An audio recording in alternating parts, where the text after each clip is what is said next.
고린도후서 8장입니다. 1절 5절 예루살렘은 구약에서부터 시온으로 하나님의 영광이 돌아오고 세계의 중심이 되며 모든 나라들이 공물을 바치는 예언들로 핵심적인 위치를 차지하고 있었습니다. 또한 초대교회에서도 특별한 위치를 차지하고 있었죠. 이방 교회가 예루살렘 성도들을 돕기 위해 헌금하는 것은 단순히 가난한 자들을 돕는 것이 아니라 모든 교회의 하나됨, 세계 교회에서 예루살렘 교회의 특별한 지위를 인정하는 것이었습니다.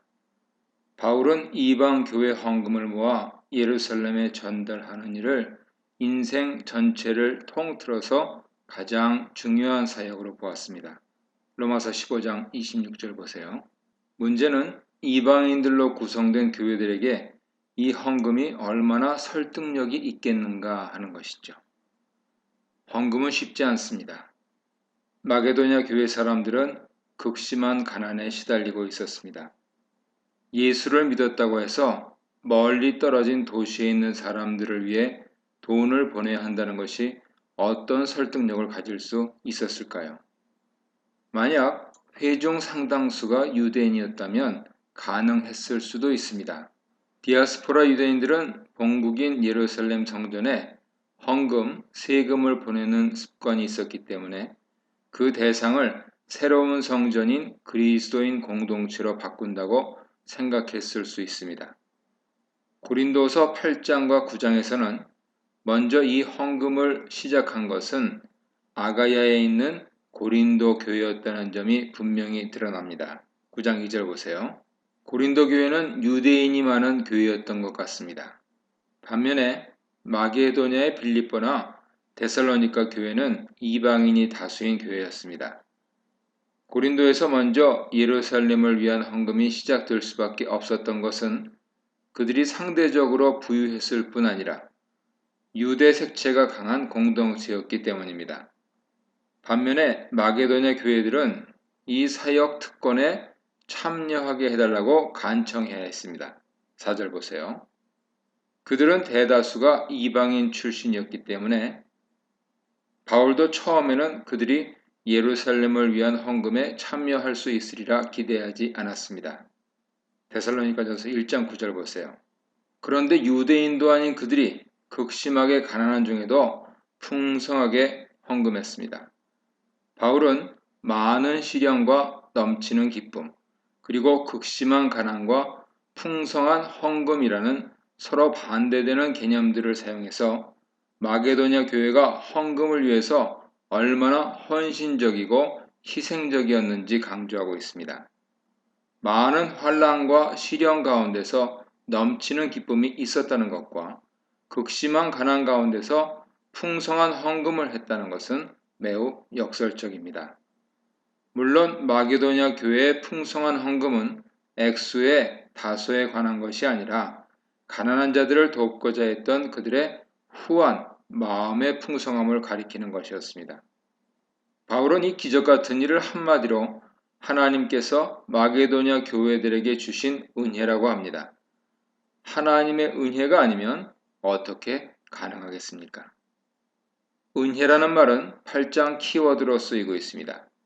하나님의 은혜는 그들의 많은 시련을 경감시키는 쪽이 아니라 시련에도 불구하고 그것을 넘어서는 기쁨을 맛보게 하는 쪽으로 작용했습니다. 마게도냐 교인들은 헌금을 사람에게 전달했지만 사실은 하나님께 헌신한 것이죠. 하나님의 뜻을 따라 우리에게 주었다는 것은 예루살렘 성도를 위한 헌금 외에 바울 일행의 선교 경비 지원을 말한 것일 수도 있습니다. 헌금한 것을 돈이 아닌 자신을 드렸다고 한 것 또한 주목해야 하죠. 마게도냐 교회의 훌륭한 점은 그들의 헌금 행위가 바울 요청에 의한 응답이 아니라 그들이 먼저 자발적으로 헌금을 하겠다고 바울에게 요청했다는 데 있습니다. 우리에게 간절히 구하니 라는 표현에서 마게도냐 교회가 예루살렘 교회를 돕는 일에 자신들도 동참시켜달라고 간절히 요청했던 것을 알 수 있습니다. 6절 8절입니다. 마게도냐 모험을 예로 말문을 연 뒤에 본론으로 들어갑니다. 디도는 고린도 교회 헌금을 모금하는 데 핵심적인 역할을 했던 사람입니다. 바울이 이제 고린도 교회에게 디도를 도와 자신들이 작정했던 헌금을 완수하라고 권면합니다. 그런데 바울은 여기서 고린도 교회에게 책임이나 약속을 완수하라고 말하지 않고 이 은혜를 완수하라고 말합니다. 이 은혜를 그대로 성취하게 하라 하는 것은 8장 전체의 중심 문장이죠. 7절은 독자들을 칭찬하여 호의적인 관계로 접근하는 수사적인 전략으로 볼 수 있습니다. 고린도전서 1장 5절 이하에서도 나타난 바와 같이 고린도 교회는 많은 면에서 자랑할 만한 일이 많은 교회였습니다. 그러나 실제로 그들이 모든 면에서 풍성한 것은 아니었습니다. 그들의 사랑의 진실함은 증명되어야 했죠. 그러나 바울은 자신이 명령하는 것이 아니라는 말로 6절의 주문장에서 생길 수 있는 오해를 방지하고 있습니다. 이는 사도 바울의 일반적인 사역 원리, 즉 지역 회중의 믿음을 주관하려는 것이 아니요 기쁨을 돕는 자가 되려는 것이라는 말과도 통합니다. 자발적인 헌금이라야 기쁨이 있는 것이죠. 9절입니다. 바울은 은혜라는 키워드를 계속 사용하는 가운데 헌금을 은혜라 표현한 사고의 신학적 핵심에 이르렀습니다. 헌금은 우리를 부유하게 하기 위해 가난하게 되신 그리스도를 본받는 일입니다. 빌립보 2장에 그리스도 창가에서 본래 하나님의 본체시나 낮아지셨다는 구도를 부와 가난이라는 이 문맥의 핵심 개념들을 사용해서 변형하는 바울의 신학적인 해석이 돋보이고 있습니다. 10절, 12절입니다. 이제 고린도 교회가 헌금을 실행함에 있어서 도움이 될 만한 구체적이고 실천적인 조언을 하기 시작한 바울은 그들이 처음에 헌금을 결심했던 그 열심을 상기시키면서 그 결심대로 실행하라고 충고합니다. 여기서 헌금을 위한 두 가지 실질적인 조언을 하죠. 첫째, 마음에 원하는 대로 하라. 왜냐하면 하나님은 그렇게 하는 것을 받으시기 때문입니다. 둘째, 있는 것 중에서 각자 형편에 맞게 하라. 비록 앞에서 바울이 마게도냐 교회들이 힘에 지나도록 희생적인 헌금을 바친 것을 소개했지만 고린도 교회 성도들이 그것 때문에 부담을 가질 필요는 없습니다. 가진 것 중에서 헌금을 할 뿐 빚까지 내어야 할 필요는 없다고 말하는 것이죠. 13, 15절입니다. 다른 사람들은 평안하게 하고 너희는 공고하게 라는 말은 바울이 예상되는 불만을 미리 언급하는 것일 수도 있지만 실제로 고린도 교인들 사이에서 이런 불평이 오간 것에 대한 대답일 수도 있습니다. 9장 1절에서 성도 섬기는 일에 관하여는 이라는 표현은 바울이 고린도 교인들의 질문이나 문제 제기에 답하면서 이 부분을 쓰고 있을 가능성을 보여주고 있습니다. 8장 전체 주제어가 은혜인데 우리가 받은 은혜를 무너뜨리는 주범이 바로 불공평한 대우를 받고 있다는 느낌 혹은 섭섭하다는 감정일 수 있기 때문이죠. 바울은 이에 하나님 시각을 가지라고 합니다. 그들은 경제적으로 넉넉한 상태입니다. 예루살렘 성도들에 비해서 그렇다는 말이죠. 그들이 가진 것을 나누는 것은 신앙 안에서 서로 돕는 관계로 들어가는 시작입니다. 그 관계를 통해서 하나님이 어떤 은혜를 더 주실지 우리는 모릅니다.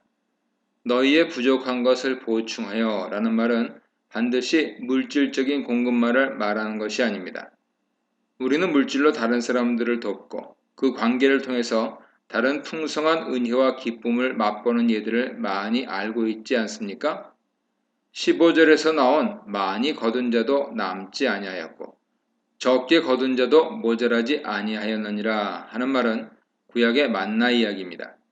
하나님 뜻에 가깝게 이 세상을 만들어가려는 노력을 해야 한다면 만나에 경제하기 좋은 참고가 될 수 있죠. 과도한 욕심으로 병들어가는 무한 경쟁 세상을 치유하는 좋은 방안이 될 수 있습니다. 이 문단에서는 마게도냐 교회의 기대밖의 나눔, 예수님의 아낌없는 나눔, 하나님의 풍성한 공급에 대해 묵상해 보시기 바랍니다. 16, 17절입니다. 바울은 먼저 디도를 추천합니다. 디도는 공식적으로 바울 파송을 받아서 고린도 교회로 갔고 고린도 교인들은 디도를 환영했습니다. 이미 그들은 디도를 알고 있고 좋은 관계를 맺은 경험이 있죠. 16, 24절의 실제적인 기능은 대표 선정을 위한, 정확하게는 선정 과정에서 고린도 교회 추인을 획득하게 하기 위한 후보 소개입니다. 이런 행정적인 절차를 세심하게 진행하는 바울의 모습은 사역의 중요한 모범이죠. 바울은 이 절차를 감사로 시작합니다. 이런 간절함을 가진, 자격을 갖춘 사람이 있다는 것은 감사한 일이죠. 어떤 사람의 존재에 대해 깊이 감사한다면 그 사람 때문에 교회의 사역이 평화롭게 진행될 수 있다는 것을 알게 될 것입니다. 바울은 디도의 추천이 기대되는 대목에서 직접 추천하는 표현이 아닌 그로 인해서 하나님께 감사한다는 말을 합니다. 한 사람을 두고 감사한 마음을 공유한다면 그게 가장 강력한 추천 아니겠습니까? 너희를 위하여 같은 간절함을 하는 것은 헌금이라는 일이 간절함의 대상이 아니라 고린도 교인이라는 사람들이 그 간절함의 대상이라는 점에 주목할 필요가 있습니다. 디도의 마음은 단순한 열심이 아니라 고린도 교인들을 사랑하고 그들이 이 귀한 사역에 참여하기를 간절히 바라는 마음이었습니다. 고린도 교회로 가는 것은 쉽지 않은 사역이었고 실패 가능성도 오해 여지도 많은 사역이었습니다. 그럴수록 스스로 사역을 원하는 마음, 자발성이 중요했죠. 바울은 헌금 권면 전체를 통해서 자발적인 헌금이 중요함을 강조합니다. 그 헌금을 관리하고 전달하는 사역 역시 자발성이 중요합니다. 디도는 권함을 받고 그 간절함이 더 강해졌습니다. 이것이 하나님이 하시는 일입니다. 여기서 자원하여 라고 하는 단어는 8장 3절에서 마게도냐 교회가 자원하여 헌금을 했다고 말할 때 사용된 것과 같은 단어입니다. 디도는 고린도 교회에 대한 애정뿐만 아니라 그 일을 위한 사명감에도 투철한 사람이었음을 보여줍니다. 18, 19절입니다. 이 구절은 초대교회에서 회중이 어떤 임무를 맡을 사람을 민주적으로 선출했음을 보여주는 중요한 증거입니다. 여러 교회들이 공동 선출 과정에 참여하고 있다는 점 또한 흥미롭죠. 지리적으로 떨어진 교회들이 공동대표를 뽑을 만큼의 결속력과 행정력을 갖는 것은 쉬운 일이 아닙니다. 이런 과정을 일일이 거칠 만큼 바울은 재정 문제를 조심해서 다루었습니다. 바울 당시의 종교, 사회, 경제 등의 분야에서 바울의 교회들과 비슷한 규모의 공동체들이 다양하게 존재했지만 돈을 모아서 멀리 있는 다른 공동체에 보내는 행동은 극히 드물었습니다. 더욱이 이런 공동사역을 위해 지역을 넘어선 공동대표를 선출하는 일은 이례적이었습니다. 초대교회가 처음부터 국제 네트워크를 지향하는 세계적인 형제의 공동체를 목표로 했음을 알 수 있습니다. 복음으로서 모든 교회에서 칭찬을 받는 자의 신원을 밝히는 것보다 더 중요한 것은 바울이 일부러 익명으로 언급하고 있는 이유를 밝히는 것이죠. 대표 선정에 있어서 회중의 의견을 최대한 존중하고 자신의 영향력을 제한하려는 조심스러운 태도인 것이죠. 여기서 주의 영광과 우리의 원을 나타내기 위하여 라는 표현은 교회가 이 형제를 선택한 목적을 설명하는 것입니다. 여기서 주의 영광과 바울의 소원은 같은 것을 가리킵니다. 바울은 고린도 교회의 헌금을 통하여 가난한 예루살렘 교회를 돕고자 하는 열심이 있었습니다. 그런데 이러한 구제 사업은 주의 영광을 드러내는 일입니다. 그러므로 이 형제가 이 일을 돕는 것은 주의 영광을 드러내는 것일 뿐만 아니라 바울의 소원 성취를 돕는 것이 됩니다. 20, 21절입니다. 주 앞에서만 아니라 사람 앞에서도 하는 말씀은 바울이 사역에 임하는 중요한 태도를 보여주죠. 언제나 하나님의 모든 판단의 중심이었지만 하나님 앞에서 내가 떳떳하면 사람들의 반응은 아무래도 좋다는 무책임한 태도는 아니었습니다. 사람들의 반응이 중요한 사역 전체를 좌초하게 할 수 있음을 바울은 뼈저리게 경험한 사람입니다. 물론 바울의 첫째 원칙은 사람들의 기쁨을 구하지 않고 하나님의 인정을 구하는 것이었죠. 그러나 사람들이 오해로 실족할 수도 있고 그리스도의 영광을 가릴 수도 있기 때문에 사람들의 시선도 신중히 고려했습니다. 21절에서 고린도 교회 성도들을 배려하는 바울의 태도를 엿볼 수 있습니다. 바울은 이 일이 단지 하나님 앞에서뿐만 아니라 사람들 앞에서도 인정받는 일이 될 수 있도록 매우 신중하고 진지하게 행하고 있다고 말합니다. 그러나 이 본문에서 바울이 염려하는 것은 하나님의 평가가 아니라 사람들의 평가였습니다. 22절입니다. 세 번째 대표를 역시 익명으로 추천하고 있습니다. 바울이 그를 선택한 이유 두 가지를 소개합니다. 첫째, 그는 여러 가지 일에 매우 성실한 사람이라는 것이 여러 번에 걸쳐 확인되었습니다. 둘째, 그는 고린도 교회를 향한 열심과 그들에 대한 믿음이 있는 사람이었습니다. 그는 단순히 성실한 사람이 아니라 고린도 교회의 성도들을 믿고 신뢰하는 열린 마음을 가졌는데 이것은 이 일을 감당하는 데 중요한 자질이 될 수 있었습니다. 여러 번 확인하였다 하는 말은 교회가 사람을 세우고 사역을 맡길 때 신중해야 하며 검증하는 과정을 거쳐야 함을 보여줍니다. 디모데전서 3장에서는 감독을 세울 때 새로 입교한 자도 말지니라고 했고 집사를 세울 때 먼저 시험하여 보고 그 후에 책망할 것이 없으면 직분을 맡기라고 했습니다. 교회는 어떤 사람이든지 있는 그대로 용납하여 받아들여야 하지만 사역자를 세움에 있어서는 철저한 점검이 필요합니다. 23절입니다. 바울은 먼저 디도에 대해서 소개하기를 그는 나의 동료이며 동역자라고 말합니다. 여기서 동료, 코이노노스는 매우 친밀한 관계를 나타내는 것인데 함께 운명을 나누는 관계를 가리키며 때로는 배우자를 가리킬 때 사용되기도 합니다. 바울은 이어서 다른 두 형제들에 대해서도 매우 존귀한 표현으로 칭찬하고 있습니다. 그들은 여러 교회의 사자들이며 그리스도의 영광이라고 말합니다. 여러 교회의 사자들이라는 표현에서 이 형제들이 여러 교회로부터 인정받은 자들임을 나타내고 있죠. 그들은 특히 그리스도의 영광이라는 존귀한 표현으로 칭찬을 받고 있습니다. 이것은 지금까지 그들의 사역이 그리스도께 영광이 되는 것이었음을 나타내는 것으로 그들이 그리스도의 복음에 신실한 자들임을 드러내고 있습니다. 바울은 고린도 교회에게 이들을 따뜻하게 영접함으로 이들에 대한 사랑을 보이라고 부탁하고 있습니다. 그것은 또한 고린도 교회를 자랑스럽게 생각했던 바울의 생각이 옳았음을 증명하는 것이 되기도 하죠. 사도 바울이 사역했던 그레코 로만 세계는 그리스의 폴리스 중심의 오래 문화가 뿌리 깊은 곳이었습니다. 그런 점에서 바울이 아가야, 마게도냐 등의 로마 행정구역 명칭을 빈번히 사용한 것은 파격이라 볼 수 있죠. 바울 머릿속에 제국 단위의 지도가 있었고 세계 전체를 마음에 품고 공동체를 연결해가는 그의 사고를 엿볼 수 있습니다. 24절입니다. 바울은 앞서 디도를 보낸 적이 있습니다. 단순한 문안을 위해서는 아니었고 고린도 교인들에 대해 강력한 요구를 담아 보냈었죠. 보내놓고 후회하고 걱정할 정도로 그 요구는 도전적인 것이었습니다.